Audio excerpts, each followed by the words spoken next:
ಈ ರೋಗದಿಂದ ಫ್ಲೋರೈಡಿಂದ ಆಗ್ತಕ್ಕಂಥ ದುಷ್ಪರಿಣಾಮವನ್ನು ತಡೆಗಟ್ಟಬೇಕಂದ್ರೆ ಕ್ಯಾಲ್ಸಿಯಂ ಇರ್ತಕ್ಕಂಥ ಆಹಾರ ಪದಾರ್ಥಗಳು ಹಾಲು, ಮೊಸರು, ಮಜ್ಜಿಗೆ, ಮೊಟ್ಟೆ, ಆಮೇಲೆ ಇದು ಬೆಲ್ಲ, ಇಂಥವು ಅಡುಗೆಗಳನ್ನು ಜಾಸ್ತಿ ಊಟ ಮಾಡಬೇಕು. ಆಮೇಲೆ ಕಬ್ಬಿನಾಂಶ ಇರ್ತಕ್ಕಂಥ ತಪ್ಪಲು ತಾಜಾ ತರಕಾರಿಗಳನ್ನೆಲ್ಲ ಸೇವನೆ ಮಾಡ್ತಾ ಹೋಗ್ಬೇಕು. ಆಮೇಲೆ ಮೂರನೇದು ವಿಟಮಿನ್ ಸಿ ಇರ್ತಕ್ಕಂಥ ಹುಳಿ ಇರ್ತಕ್ಕಂಥ ಹಣ್ಣುಗಳು, ಹುಣಸೆಹಣ್ಣು, ನಿಂಬೆಹಣ್ಣು, ಮೋಸಂಬಿ ಹಣ್ಣು, ಕಿತ್ತಳೆ ಹಣ್ಣು, ನೆಲ್ಲಿಕಾಯಿ, ಇವನ್ನ ನಾವು ಹಣ್ಣುಗಳನ್ನು ಬಳಸ್ತಾ ಹೋಗ್ಬೇಕು ನಮ್ಮ ನಿತ್ಯ ಜೀವನದೊಳಗೆ. ಹಾಗಾಗಿ ಫ್ಲೋರೈಡ್ನಿಂದ ಆಗ್ತಕ್ಕಂಥ ದುಷ್ಪರಿಣಾಮವನ್ನು ಕಂಟ್ರೋಲ್ ಮಾಡ್ತಾ ಹೋಗ್ತೈತಿ, ಅದರ ದುಷ್ಪರಿಣಾಮನೂ ಆಗೋದಿಲ್ಲ. ಮೂರನೇದಾಗಿ ಈಗ ಬೆಲ್ಲ ಸಂಸ್ಕಾರ ಮಾಡ್ದಾಗ ಮನೆಗೆಲ್ಲ ವಾರದಾಗ ಈ ವಾರದಾಗ ಒಂದು ದಿನ 2 ದಿನ ಸಂಸ್ಕೊಂಡ್ರೂ ನಮ್ಗೆ ಕಬ್ಬಿನಾಂಶನೂ ಸಿಗ್ತೈತಿ, ಕ್ಯಾಲ್ಸಿಯಂ ಪ್ರಮಾಣವೂ ಸಿಗ್ತೈತಿ, ನಿಮ್ಮ ರಕ್ತಕ್ಕೂ ಅನುಕೂಲ ಅದ, ಹಿಮೋಗ್ಲೋಬಿನ್ ಹೆಚ್ಚಾಗಲಿಕ್ಕೆ ಅನುಕೂಲ ಅದ, ತಿಳಿತಾ? ಆಮೇಲೆ ಕುರ್ಕುರಿ ಯಾವ ನೀವು ತಿಂತೀರ, ನೀವು ಅಂಗಡಿಯಾಗ ಹೋಗಿ ತೊಗೊಂಡು ತಿನ್ನೋದು ಬಿಡಬೇಕು, ಅವ್ನು ಅದರಿಂದ ನಮಗೇನೂ ಆಗೋದಿಲ್ಲ. ಈಗ ಅದು ಉಪ್ಪು ಪಡಿಸ್ತಿಲ್ಲ ಕುರ್ಕುರಿ ತಿನ್ನೋದು, ಮನ್ಯಾಗಿನ ಉಪ್ಪಿಗೆ ಅದಕ್ಕೆ ರುಚಿ ಡಿಫ್ರೆಂಟ್ ಐತಿಲ್ಲ, ಟೇಸ್ಟ್ ಬೇರೆ. ಅದು ಬ್ಲ್ಯಾಕ್ ರಾಕ್ ಸಾಲ್ಟ್, ಸೈಂದಿ ಲವಣ ಅಂತ ಉಪ್ಪು ಹಾಕಿರ್ತಾರೆ ಅದರೊಳಗೆ. ಅದರಿಂದ ಆರೋಗ್ಯಕ್ಕೆ ಮೊದಲು ಏನು ಮಾಡ್ತಿದ್ರು, ಡೈಜೆಷನ್ ಆಗಲಿಲ್ಲ ಅಂತ ತಿಂತಿದ್ರು ಸ್ವಲ್ಪ ಪ್ರಮಾಣದೊಳಗೆ. ಅದರೊಳಗೆ ಫ್ಲೋರೈಡ್ ಅಂಶ ಜಾಸ್ತಿ ಐತಿ. ಇನ್ನು ಫ್ಲೋರೈಡ್ ನೀರು ಕುಡಿತಿರ್ತೀರಿ, ಅದನ್ನು ಫ್ಲೋರೈಡ್ ಅಂತಂದ್ರೆ ಮತ್ತು ನಮ್ಮ ದೇಹದ ಮೇಲೆ ದುಷ್ಪರಿಣಾಮ ಬೀಳ್ತಿರ್ತೈತಿ. ಹಾಗಾಗಿ ನೀವು ಹೊರಗಿನ ಕುರುಕುಲು ತಿಂಡಿಗಳನ್ನು ತಿನ್ನೋದು ಬಿಡಬೇಕು. ಮನೆಯಾಗ ಹುಣಸೆ ಹಣ್ಣು ಅಂತಂದ್ರೆ ಹುಣಸೆ ಹಣ್ಣು, ಬೆಳ್ಳುಳ್ಳಿ, ಶುಂಠಿ ಜಜ್ಜಿ ಒಂದು ಸಣ್ಣ ಉಂಡೆ ಮಾಡಿ ಲಾಲಿಪಾಪ್ ಹಾಕೊಂಡು ತಿನ್ಬೇಕು, ಹೊರಗೆ ತಿನ್ನಬಾರ್ದು. ಜಿಗಳಿ ಅಂತಾರಲ್ಲ, ಹುಚ್ಚಿ ಜಿಗಳಿ, ಅದನ್ನು ಮಾಡ್ಕೊಂಡು ತಿನ್ಬೇಕು. ಆಮೇಲೆ ಪ್ರತಿಯೊಬ್ಬರು ಸ್ಕೂಲ್ನಾಗೂ ಹಾಲು ಕುಡಿಬೇಕು. ಹಾಲು ಕೊಟ್ಟದ್ದನ್ನು ಊಟದೊಳಗೆ ಏನು ತರಕಾರಿ ಹಾಕಿರ್ತಾರೆ ತಿನ್ನಬೇಕು. ಆಮೇಲೆ ಮನೆಯೊಳಗೂ ಹಾಲು, ಮೊಸರು ಊಟದೊಳಗೆ ಹೆಚ್ಚಾಗಿ ಉಪಯೋಗಿಸ್ತಾ ಹೋಗ್ಬೋದು. ಆಮೇಲೆ ಸೀಸನಲ್ ಫ್ರೂಟ್, ಯಾವುದೇ ವಾತಾವರಣಕ್ಕೆ ಅನುಗುಣವಾಗಿ ಹಣ್ಣುಗಳು ಬಂದಿರ್ತಾವಲ್ಲ ಎಲ್ಲ ಸೇವನೆ ಮಾಡಿ. ಈ ಬ್ಯಾಸಿಗೆ ಬರ್ತಿಲ್ಲ, ಹೆಚ್ಚಿಗೆ ಹಣ್ಣು ತಿಂತೀವಿ, ಕಲ್ಲಂಗಡಿ, ಕರ್ಬೂಜ, ಸೌತೆಕಾಯಿ, ನೀರಿನ ಅಂಶ ಜಾಸ್ತಿ ಇರ್ತಕ್ಕಂಥ ಮಾವಿನ ಸೀಸನ್ ಅಂತಂದ್ರೆ ಮಾವಿನ ಹಣ್ಣು ಮುಂದೆ ಏಪ್ರಿಲಿಂದ ಬರ್ತಾವೆ. ವಾತಾವರಣಕ್ಕೆ ಅನುಗುಣವಾಗಿ ಯಾವ್ಯಾವ ಹಣ್ಣು ಬಂದಿರ್ತಾವಲ್ಲ ಎಲ್ಲ ಸೇವನೆ ಮಾಡೋದ್ರಿಂದ ನಮ್ಮ ದೇಹದ ಆರೋಗ್ಯವನ್ನು ನಾವು ಸಂತೋಲನವಾಗಿ ಕಾಪಾಡ್ಕೊಳ್ಳಿಕ್ಕೆ ಅನುಕೂಲ ಆಗ್ತದೆ, ತಿಳಿತಾ? ಈಗ ನಂತರ ನಾನು ಒಬ್ಬೊಬ್ಬರನ್ನ ಕ್ಲಾಸ್ ವೈಸ್ 3ನೇ ತರಗತಿಯಿಂದ 7ನೇ ತರಗತಿ ಮಕ್ಕಳನ್ನ ದಂತ ತಪಾಸಣೆ ಮಾಡ್ಕೊಡ್ತೀನಿ. ಯಾರಲ್ಲಿ ದಂತ ಫ್ಲೋರೋಸಿಸ್ನ ಲಕ್ಷಣ ಇರ್ತಾವ ಅವ್ರದ್ದು ಹೆಸರು ಬರ್ಕೊಡ್ತೀನಿ, ಒಂದು ಡಬ್ಬಿ ಕೊಟ್ಟಿರ್ತೀನಿ. ಅದರೊಳಗೆ ಅರ್ಧದಷ್ಟು ಕಾಲ್ಮಡಿ ಬಂದಾಗ ಹಿಡ್ಕೊಂಡ್ಬಂದು ಡಬ್ಬಿಯೊಳಗೆ ಇಟ್ಟಿರ್ಬೇಕು. ಇಷ್ಟ ನಿಮ್ಮ ದೇಹದೊಳಗೆ ಎಷ್ಟು ಪ್ರಮಾಣದೊಳಗೆ ಐತೆ ಅನ್ನೋದು ನಾವು ತಿಳ್ಕೊಬೇಕಾಗೈತೆ. ಯಾಕಂದ್ರೆ ನಿಮ್ಮ ಊರೊಳಗೆ ಫ್ಲೋರೈಡ್ ಪ್ರಮಾಣ ಪರಿಮಿತಿಗಿಂತ ಸ್ವಲ್ಪ ಜಾಸ್ತಿ ಇರೋದು ಕಂಡು ಬಂದಿದೆ. ಹಾಗಾಗಿ ಯಾರಲ್ಲಿ ಆ ರೋಗದ ಲಕ್ಷಣ, ಫ್ಲೋರೈಡಿಂದ ಆಗಿರ್ತಕ್ಕಂಥ ಹಾನಿ ಲಕ್ಷಣ ಇದ್ದವ್ರಿಗೆ ಮಾತ್ರ ನಾನು ಹೆಸರು ತಗೋಬೇಕು, ತಿಳಿತಾ? ಏನಾರ ಡೌಟ್ ಐತಿ? ಇವಾಗ ಇಲ್ಲಿವರೆಗೆ ನಮಗೆ ಮಾತನಾಡಲಿಕ್ಕೆ ಅವಕಾಶ ಮಾಡಿಕೊಟ್ಟಿರ್ತಕ್ಕಂಥ ಶಾಲೆಯ ಎಲ್ಲ ಶಿಕ್ಷಕ ವರ್ಗದವರಿಗೆ ನಮಸ್ಕರಿಸುತ್ತಾ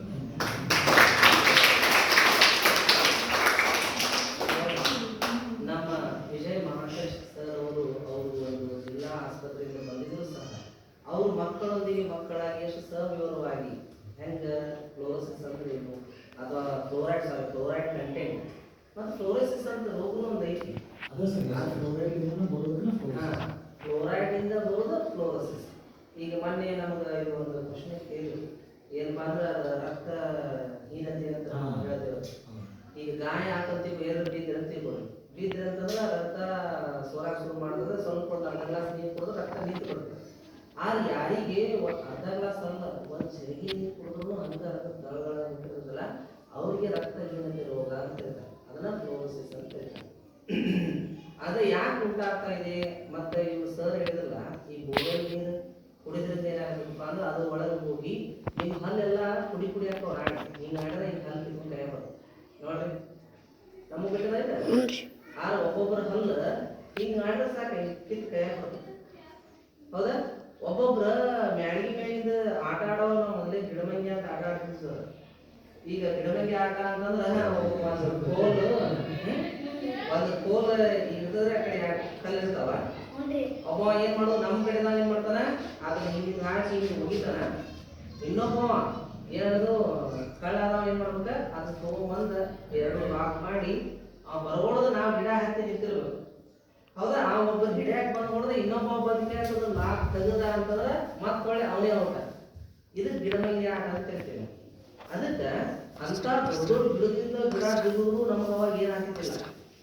ಇವಾಗ ನಾವು ಎಷ್ಟು ನೋಡ್ತಾ ಇದ್ದೇವೆ. ಮೊನ್ನೆ ನಮ್ಮ ಅಕ್ಕರವ ಎಷ್ಟಿರತ್ತವ ಸ್ವಲ್ಪ ಇಷ್ಟ ಸ್ವಲ್ಪ ಆಡಿ ಬ್ಯಾಟಿನ ಬಡದಕ್ಕೆ ಅವನ ಒಂದು ಹೆಬ್ಬಟ್ಟನ್ನ ಕ್ರ್ಯಾಕ್ ಆಯ್ತಾ.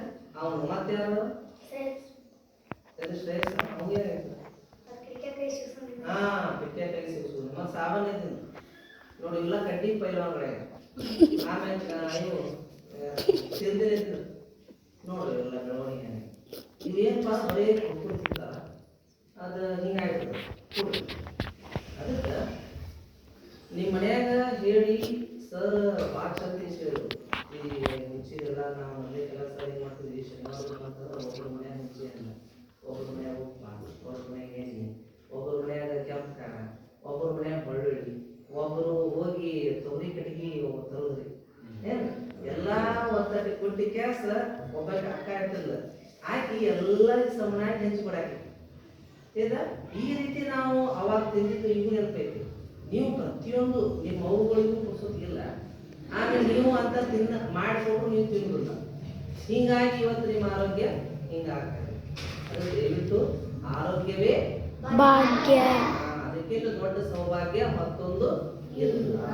ಅದಕ್ಕೆ ಸದೃಢವಾದ ದೇಹದಲ್ಲಿ ಏನು ಮುಂದೆ ಸದೃಢವಾದ ಮನಸ್ಸು ಇರ್ತದೆ. ಅಂದ್ರೆ ಸದೃಢವಾದ ದೇಹದಲ್ಲಿ ಸದೃಢವಾದ ಮನಸ್ಸು ಇರುತ್ತದೆ. ಯಾರು ಗಟ್ಟಿಮುಟ್ಟಿರ್ತಾರೋ ಅವ್ರ ಮನಸ್ಸು ಗಟ್ಟಿರ್ತದ. ಒಬ್ಬೊಬ್ರು ನೋಡ್ರಿ ಸ್ವಲ್ಪ ಫೇಲ್ ಆಗತ್ತಂದ್ರ ಸ್ವಲ್ಪ ಜೀವನದಾಗ ಏನೋ ಒಮ್ಮೆ ಪರೀಕ್ಷೆ ಫೇಲ್ ಆಗಬೇಕು ಅಥವಾ ಕಷ್ಟ ಬರಬೇಕು, ಅವ್ರು ಪರಿಹಾರ ಏನ್ ಮಾಡ್ಕೋತಾರ ಹೋಗಿ ಹುಡ್ಲಾಕ ಸತ್ತು ಎದಕ್ ಬೇಕು ಬಿಡಪ್ಪ. ಆಗ ಹಂಗಲ್ಲ, ಯಾರು ಗಟ್ಟಿಮುಟ್ಟಿ ಆಟ ಆಡಿರ್ತಾರೋ ಅವ್ರಿಗೆ ಏನು ಬಂದ್ರು ಇವಾಗ ಬಿಡ ಫೇಲ್ ಆಗಿದೆ ಮುಂದೆ ಒಂದು ಬರ್ದ ಪಾಸ್ ಆಗಪ್ಪ ಅಂತ. ಹೌದು, ಹಂಗ ಕಷ್ಟ ಮನುಷ್ಯ ಬರಲಾರ್ದ ಏನು ಮಾಡ್ಕೊಂಡು ಅದಕ್ಕೆ ಈ ಸರ್ ಹೇಳಿದಂಗ ಒಬ್ಬೊಬ್ರ ನಾವೇನ್ ಮಾಡ್ತೀವಿ ಈಗ ಮೂರದ್ದು ಬರ್ರಿ ಮೂರದ್ದು ಲೈನ್ ಮಾಡ್ರಿ ಸಾಬಣ ಸಾಬಣ ಸಾಬಣ ಸಾಬಣ್ಲೆ ಗೋಬಲೆ ಕೈ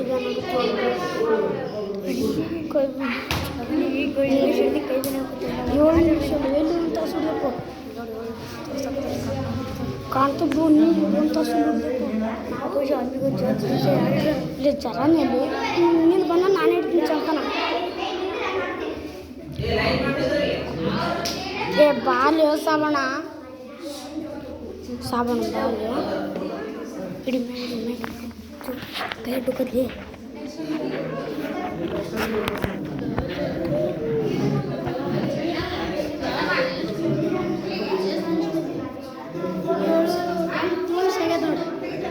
ನಿಮಿಷ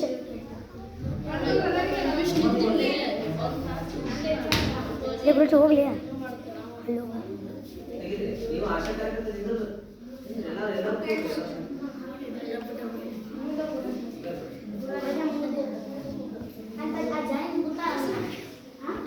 ಗುರು ಚೆಂದಪ್ಪ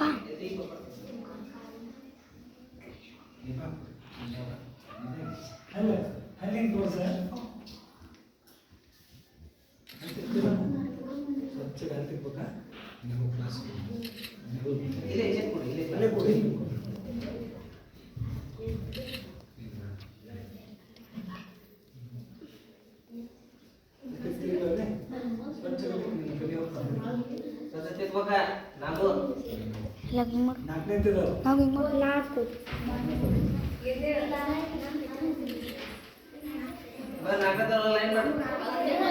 ಸರಿ ಫೋಟೋ ತೆಗೀನ್ರಿ.